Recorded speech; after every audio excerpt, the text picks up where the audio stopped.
नमस्कार विद्यार्थी मित्रांनो, मी डी.एम. सर आपल्या सर्वांचं स्वागत करतो आपल्या या YouTube चॅनलमध्ये. YouTube चॅनलचं नाव आहे बघा डी.एम. Engineering services library. तुम्हाला या चॅनलमध्ये जवळपास इंजिनिअरिंग सर्व्हिसेस एक्झाममध्ये जो काही टेक्निकल सिलेबस आहे, या टेक्निकल सिलेबससाठी सिलेबसमधला जो काही पार्ट आहे, तो बऱ्यापैकी देण्याचा मी प्रयत्न करत आहे. तर पहा, या ठिकाणी आपला सब्जेक्ट सुरू आहे strength of material. Strength of मटेरियलचा पार्ट 1 आणि पार्ट 2 व्हिडिओ हा ऑलरेडी आपल्या चॅनलवरती आहे. ज्यांनी मिस केलेला आहे त्यांनी खाली दिलेल्या डिस्क्रिप्शन मधील लिंक वरती क्लिक करा आणि तो पार्ट जरूर पहा.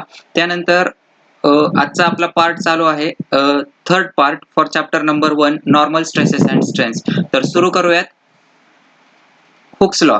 हुक्स लॉ म्हणजे काय, तर हुक्स या सायंटिस्टने आपल्याला एक स्टेटमेंट दिलेला आहे simply stress is directly proportional to strain. इथपर्यंत सर्वांना जवळपास माहिती असतं, पण त्याच्या पुढचं जे काय आहे ते आपलं ऑब्जेक्टिव्ह आहे. पहा, stress is directly proportional to strain within proportionality limit. हे प्रोपोर्शनॅलिटी लिमिट पॉईंट महत्वाचा. जसं की आपण मागे स्ट्रेस स्ट्रेन कर्व पाहिलं. स्ट्रेस स्ट्रेन कर्व मध्ये proportionality limit, elastic limit, plastic limit, ultimate point, flexure point असे वेगवेगळे पॉईंट्स होते. तर up to proportionality limit stress is directly proportional to strain असं आपल्याला हुक्सने सांगितलेलं आहे. आता जर ऑप्शन मध्ये तुम्हाला प्रोपोर्शनॅलिटी लिमिट सोबत इलास्टिक लिमिट असा दुसरा ऑप्शन असेल, तर बऱ्याच जणांना जे काही जुन्या ऑथरचे बुक्स आहेत त्यामध्ये आपल्याला इलास्टिक लिमिट असं पाहायला मिळतं. मग ते इलास्टिक लिमिट आणि प्रोपोर्शनॅलिटी लिमिट या दोन्हीमध्ये कन्फ्युजन सुरू होतं. तर जर ऑप्शन मध्ये प्रोपोर्शनॅलिटी लिमिट आणि इलास्टिक लिमिट हे दोन्हीही असतील तर तुमचं proportionality limit is the correct answer. पण जर ऑप्शन मध्ये तुमच्या फक्त इलास्टिक लिमिट असा असेल तर इलास्टिक लिमिट हा ऑप्शनही बरोबर आहे. त्यामुळे थोडंसं ऑब्जेक्टिव्ह सोडवताना इथे काळजी घ्यायची आहे. त्यानंतर बघा, according to Hooke's law stress is directly proportional to strain म्हणलेला आहे. म्हणजे stress normal stress is denoted by sigma, normal strain is denoted by epsilon. Cursor पाहू शकताय तुम्ही या ठिकाणी. Sigma is directly proportional to epsilon. आता हे प्रोपोर्शनॅलिटी साइन घालवण्यासाठी आपल्याला इक्वल टू साइन आणायचंय. मग एक कॉन्स्टंट घेतो, जसं की sigma upon epsilon is equal to E मिळेल आपल्याला. This E is known as Young's modulus or modulus of elasticity. त्यानंतर सिमिलरली पहा, shear stress tau is directly proportional to shear strain phi म्हणलेला आहे. Tau is directly proportional to phi. म्हणजे पुन्हा हे proportionality sign घालून इक्वल टू आणायचं असेल तर कॉन्स्टंट घ्यावा लागेल. Tau upon phi is equal to आपल्याला मिळेल जी. आणि हा जी ला म्हणतात शियर मॉड्युलस किंवा मॉड्युलस ऑफ रिजिडिटी.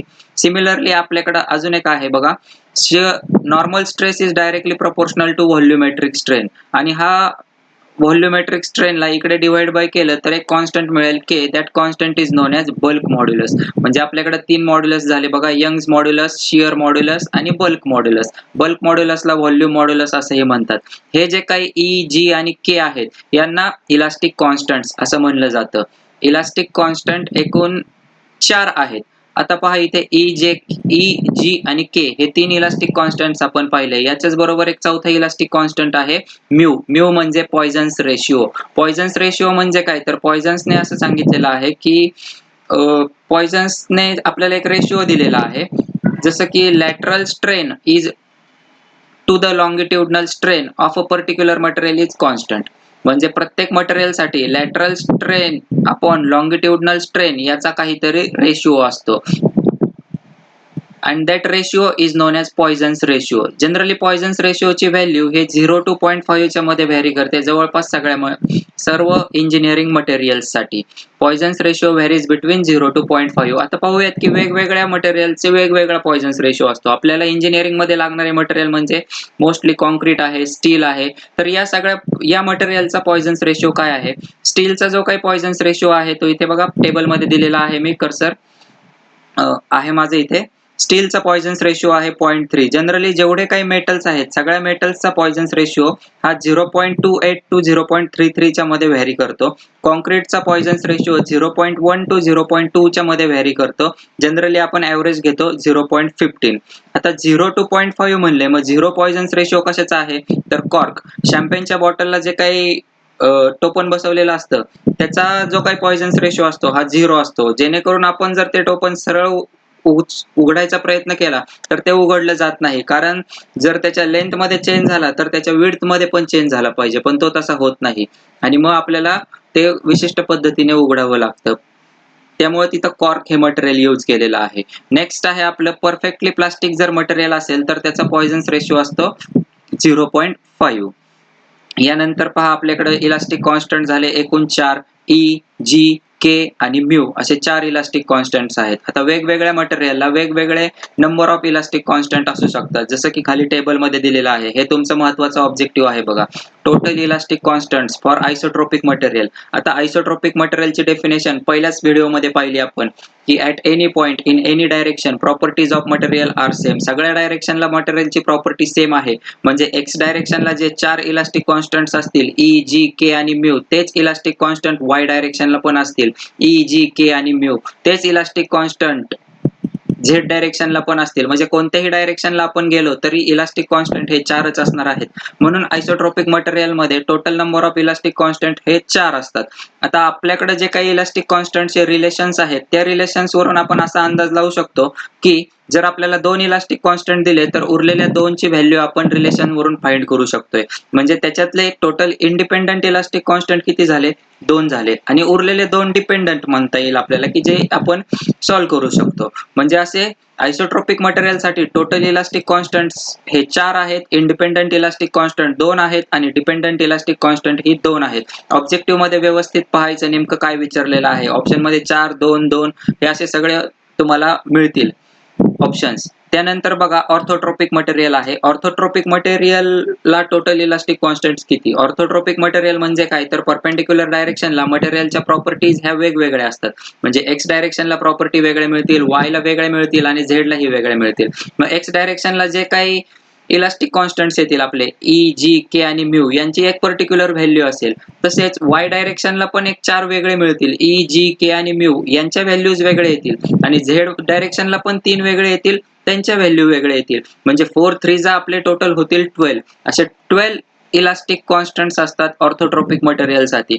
यातले इंडिपेंडंट किती? तर 9. 9 हे त्यातले इंडिपेंडंट आहे आणि ह्या 9 ची व्हॅल्यू माहित असेल तर उरलेल्या 3 यांची व्हॅल्यू आपण इझिली काढू शकतो. म्हणून यांना in total dependent elastic constant जर विचारलं तर आन्सर येईल आपलं 3. त्यानंतर पाहूयात एनिसोट्रोपिक मटेरियल. एनिसोट्रोपिक मटेरियल म्हणजेच कोणत्याही at any point in any direction properties of material are different. म्हणजे वेगवेगळ्या डायरेक्शनला वेगवेगळ्या मटेरियलच्या वेगवेगळ्या प्रॉपर्टीज ह्या डिफरंट आहे. त्यामुळं number of directions are infinite घेऊ शकतो. मग इन्फानाइट इंटू 4 केलं तर आपल्याला इन्फानाइट मिळेल. म्हणून याच्यासाठी टोटल इलास्टिक कॉन्स्टंटची व्हॅल्यू आहे इन्फानाइट.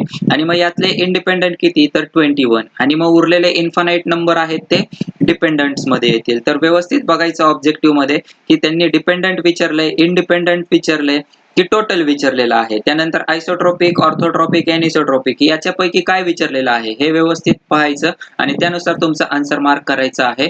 त्यानंतर नेक्स्ट पाहूयात importance of elastic constants and their relations. Elastic कॉन्स्टंटचं इम्पॉर्टन्स काय? म्हणजे हे आपण कशासाठी केलेलं आहे? ई, जी, के, म्यू हे कशासाठी कॅल्क्युलेट केले किंवा का काढलेलं आहे? तर बघा कुठलंही मटेरियल आपल्याला सिलेक्ट करायचं असेल तर आपण त्याचा नेहमी ई बघतो. ई म्हणजे काय? तर यंग्स मॉड्युलस बघतो. यंग्स मॉड्युलसचं इम्पॉर्टन्स असं आहे की जेवढा यंग्स मॉड्युलस जास्त तेवढी मटेरियलची स्ट्रेंथ जास्त. Higher is the Young's modulus more will be the strength. For example इथे बघा स्टीलचा यंग्स मॉड्युलस आहे हा 210 जीपीए. ॲल्युमिनियमचा आहे तो 69 जीपीए, टिंबरचा आहे तो 10 जीपीए आहे आणि डायमंडचा आहे तो 1200 जीपीए आहे. म्हणजे स्ट्रॉंगेस्ट मटेरियल कोणतं आहे? तर डायमंड हे स्ट्रॉंगेस्ट मटेरियल आहे. हे आपल्याला कशावरून कळालं? तर त्या मटेरियलचा जो काही ई आहे, यंग्स मॉड्युलस आहे याच्यावरून कळालं. म्हणजेच आपल्याला जी स्ट्रेंथ पाहिजे त्या स्ट्रेंथसाठी कोणतं मटेरियल हे बेस्ट आहे हे आपण यंग्स मॉड्युलस या कन्सेप्ट वरून समजू शकतो. म्हणून ई चा स्टडी करणं गरजेचं आहे. त्यानंतर जिथे जिथे आपला शियर फोर्स येईल तिथं तिथं आपल्याला शियर मध्ये स्ट्रॉंग असणारं मटेरियल पाहिजे. मग शियर मध्ये स्ट्रॉंग असणारं मटेरियल कोणतं आहे हे ओळखण्यासाठी आपण शियर मॉड्युलसचा उपयोग करतो, जसं की जी आहे.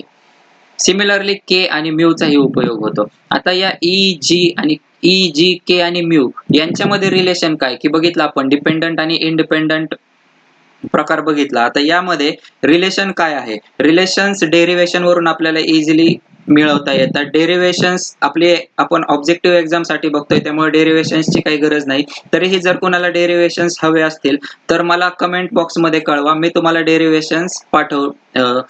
डेरिव्हेशन्स देण्याचा प्रयत्न करेल. यानंतर बघा जे काही रिलेशन्स मिळतात आपल्याला, रिलेशन्स या ठिकाणी 4 मिळालेले आहेत. 3 महत्त्वाचे रिलेशन्स आहेत. पहिले 3 रिलेशन वरून आपण चौथं रिलेशन तयार करू शकतो. पहिलं रिलेशन आहे E = 3k × 1 - 2μ. लक्षात ठेवण्यासाठी कुठलीही ट्रिक तयार करू शकता तुम्ही. शक्यतो ट्रिक तयार करा आणि लक्षात ठेवण्याचा प्रयत्न करा. E = 3k × 1 - 2μ. मी तयार केलेली ट्रिक तुम्हाला सांगतो. E = थिरके वनमा 2 मोर. थिरके मनमा 2 मोर. 2 मोर मनामध्ये नाचत आहेत थोडक्यामध्ये. तर बघा थिरके मनमा 2 मोर. तर 1 आणि मायनस आणि म्यू फॉर मोर, के थिरके फॉर के 3k. अशा प्रकारे मी एक ट्रिक तयार केलेली आहे. तुम्हीही तुमच्या पद्धतीने तुमच्या मित्रांची नावं, मैत्रिणींची नावं म्हणा, फॅमिली मधले नावं किंवा कोणत्याही पद्धतीने असे ट्रिक जुळवून आणू शकता आणि जेणेकरून तुम्हाला ते रिलेशन लक्षात राहील. आता ऑब्जेक्टिव्ह एक्झाम आहे, आपल्याला 42 सेकंड्स मध्ये आन्सर द्यायचे, कधी 72 सेकंड मध्ये आन्सर द्यायचे. तर खूप कमी वेळ मिळतो आपल्याला. आता याच्यामध्ये हे लक्षात राहणं गरजेचं आहे. नंबर ऑफ वेळा पाहिलं, नंबर ऑफ वेळा लिहून काढलं तर तुमच्या नक्की लक्षात राहील. त्यानंतर बघा सेकंड रिलेशन आहे E = 2g × 1 + μ. इथं मी लक्षात ठेवलेलं आहे 2 गज 1 और मोर. 2 गज 1 और मोर. और म्हणजे प्लस घेतलेला आहे. Mu for more, G for गज. मग अशा प्रकारे माझ्या लक्षात राहिलेलं आहे. त्यानंतर नेक्स्ट आहे E = 9 kg / 3k + g. E = 9 kg / 3k + g. तर 9 आणि 3 हे सिमिलर वर्ड्स आहेत. वरच्या रिलेशनला प्लस होतं म्हणून खालच्या रिलेशनला पण प्लस येईल. त्यानंतर पहा fourth relation μ = 3k - 2g / 6k + 2g. 32/62. हे लक्षात ठेवायला सोपं आहे आणि सगळीकडे खाली प्लस प्लस आहे. अशा प्रकारे तुम्ही लक्षात ठेवू शकता. हे रिलेशन्स खूप महत्त्वाचे. कुठल्याही एक्झाम मध्ये जर नॉर्मल स्ट्रेस स्ट्रेनचा एखादं न्यूमरिकल विचारणार म्हणलं तर शक्यतो मोस्ट ऑफ द टाइम या पार्ट मधून तुम्हाला न्यूमरिकल येतं, या रिलेशन्स वरती न्यूमरिकल येतं. तर ते सॉल्व्ह करण्याचा प्रयत्न करा. त्यानंतर पाहूयात next stress matrix and strain matrix. हा काय प्रकार आहे?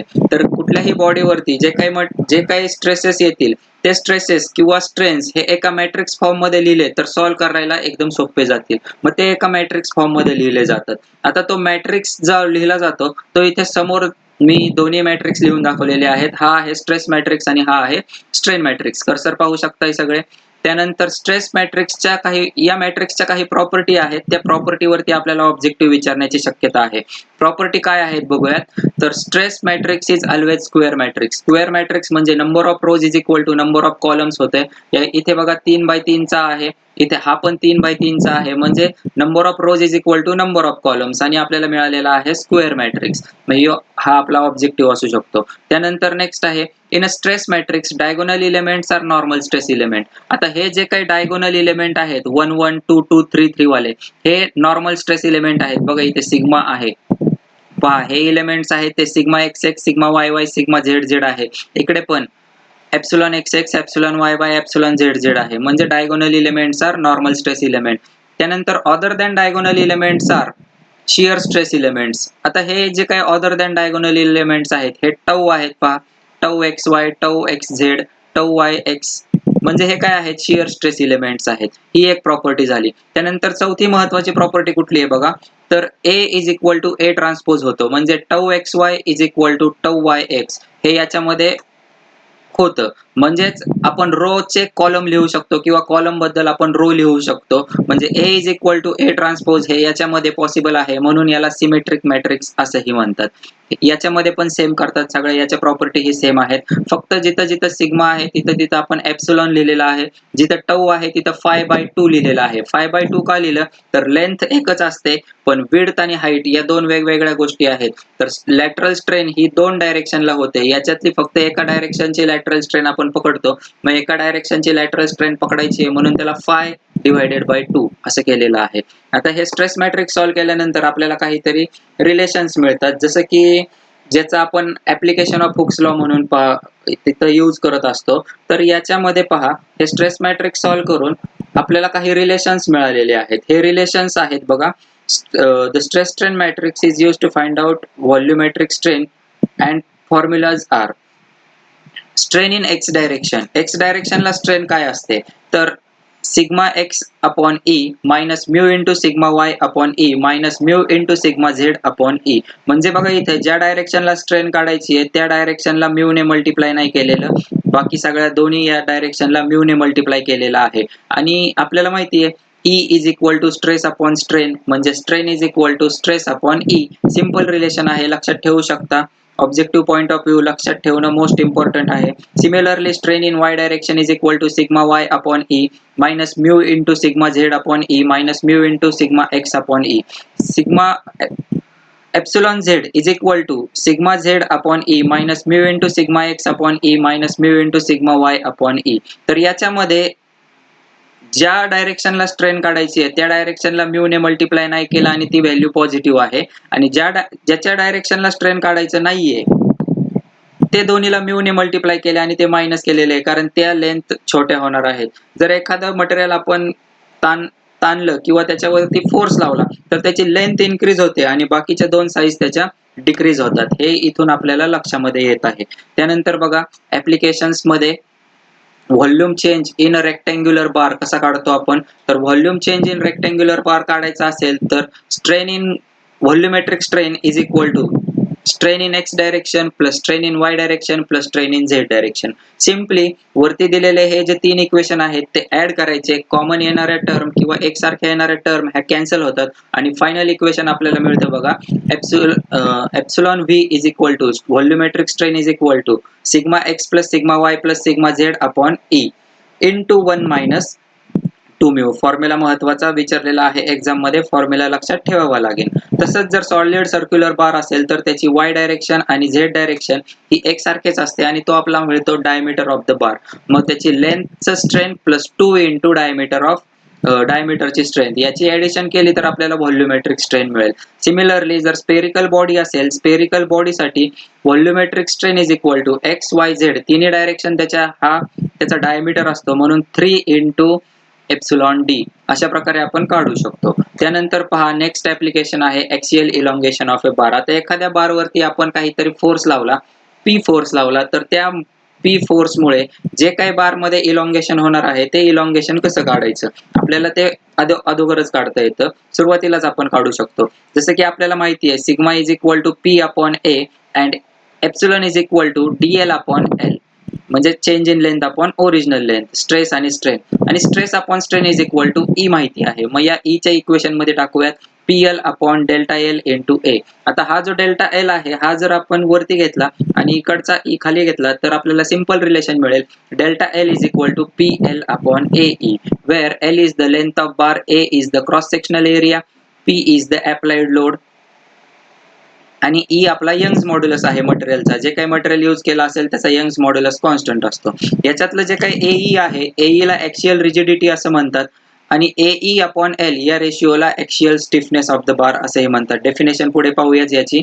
आता हे झालं प्रिझमॅटिक बद्दल. प्रिझमॅटिक म्हणजे काय तर throughout the length cross section of bar remains constant. बघा throughout the length cross section of a bar remains constant अशी जर कंडिशन असेल तर त्याला म्हणलेलं आहे आपण प्रिझमॅटिक बार. नॉन प्रिझमॅटिक बारच्या बाबतीत बघूयात. आता जर नॉन प्रिझमॅटिक बार असेल तर पहिला स्टेप्ड बार, त्यातली केस नंबर 1 पाहूयात. स्टेप्ड बार. स्टेप्ड बार म्हणजे बघा या ठिकाणी वेगवेगळे क्रॉस सेक्शन आहे म्हणून याला नॉन प्रिझमॅटिक बार म्हणलेला आहे. Through out the length cross section does not remain constant. त्यानंतर असा जर स्टेप्ड बार असेल रेक्टँग्युलर तर याची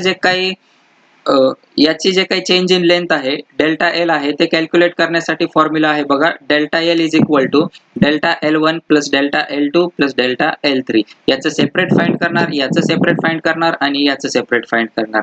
म्हणजेच PL upon AE of first plus PL upon AE of second plus PL upon AE of third, आणि तिन्हीची final सम केल्यानंतर आपल्याला संपूर्ण बार मधील इलॉंगेशन हे काढता येईल. सिमिलरली बघूयात अदर शेप्स मध्ये काय काय फॉर्म्युले असतात. आता हे फॉर्म्युले डायरेक्टली पेपर मध्ये विचारले जातात. फॉर्म्युले डिराईव्ह करायला आपल्याला वेळ नसणार आहे. डेरिव्हेशन कोणाला हवं असेल तर त्यांनी मला कमेंट बॉक्स मध्ये कळवा, मी तुम्हाला डेरिव्हेशन पाठवत जाईल. पण डेरिव्हेशनच्या नादी लागू नका कारण की खूप सारे कॅल्क्युलेशन्स असतात. फॉर्म्युले जेवढे जास्तीत जास्त वेळा पाहून लक्षात ठेवता येतील, शॉर्ट मध्ये नोट करून तुमच्या कुठेतरी ठेवता येईल, पॉकेट डायरी म्हणा किंवा तुमच्या अभ्यासाच्या टेबलच्या इथं ठेवता येतील तर ते तुमच्यासाठी बेटर राहील. बघा सर्क्युलर टॅपर्ड बार, इथे डायग्राम दिलेली आहे. एक टॅपर्ड बार आहे जो सर्क्युलर आहे, ज्याचा एक साइडला डायमीटर आहे D1 आणि एक साइडला डायमीटर आहे D2. सिंपल एक्झाम्पल आहे पीएल अपॉन एई. असाच फॉर्म्युला आहे delta L is equal to PL upon AE. Area घेताना पाय बाय 4 डी स्क्वेअर, पण आता डी कुठला घेतलाय तर सेंटरचा घ्यायचा, D1 घ्यायचा की D2 घ्यायचा, असं कन्फ्युजन राहील. मग हे कन्फ्युजन दूर करण्यासाठी फॉर्म्युला घेतलेला आहे बघा, π/4 इंटू D1 इंटू D2 असं केलेलं आहे. आणि मग तो 4 परत वरती घेतलेला आहे, डिनॉमिनेटर मधला 4 वरती घेतलेला आहे. आणि मग आपल्याला फॉर्म्युला मिळाला delta L is equal to 4PL upon pi D1 D2 into E. PL upon H आहे, फक्त क्रिएट केलेला आहे. त्यानंतर पहा, जर rectangular tapered bar with constant thickness असा असेल, आता इथे डायग्राम दिलेली आहे. टॅपर्ड बार आहे, थिकनेस कॉन्स्टंट आहे, इकडची विड्थ B1 आहे, मोठीवाली विड्थ B2 आहे, P फोर्स लागलेला आहे आणि बारची लेंथ आहे L. जर अशी कंडिशन असेल तर change in length is equal to काढण्याचा formula PL upon B2 minus B1 into TE, B2 minus B1 into T हा त्याचा एरिया घेतलेला आहे आणि ई केलंय फक्त, आणि याला मल्टिप्लाय केले बघा ln into B2 upon ln of B2 upon B1. ln म्हणजे काय तर log to the base, E घेतलं तर आपण ln म्हणतो, लॉग टू द बेस 10 घेतलं तर आपण लॉग म्हणतो. मग या ठिकाणी ln घेतलेला आहे. या फॉर्म्युलाने याची चेंज इन लेंथ आपण इझिली काढू शकतो. सिमिलरली बघा, नेक्स्ट डायग्राम आहे स्क्वेअर टॅपर्ड बार. स्क्वेअर बार आहे, स्क्वेअर बारचे डायमेन्शन पहा, इथे ए हे आहे आणि इथे आहे, या ठिकाणी बी साईज आहे आणि या ठिकाणी ए साईज आहे. मोठी साईज आहे ती ए आहे, स्मॉल साईज आहे ती बी आहे. पी फोर्स लावलाय, लेंथ आहे एल, स्क्वेअर टॅपर्ड बार आहे, थिकनेस कॉन्स्टंट नाही. अशा कंडिशन मध्ये पण PL अपॉन एई हा फॉर्म्युलाच ऍप्लिकेबल आहे. पहा, PL अपॉन एई पण एरिया घेताना ए इंटू बी केलेला आहे, हे लक्षात ठेवायचंय.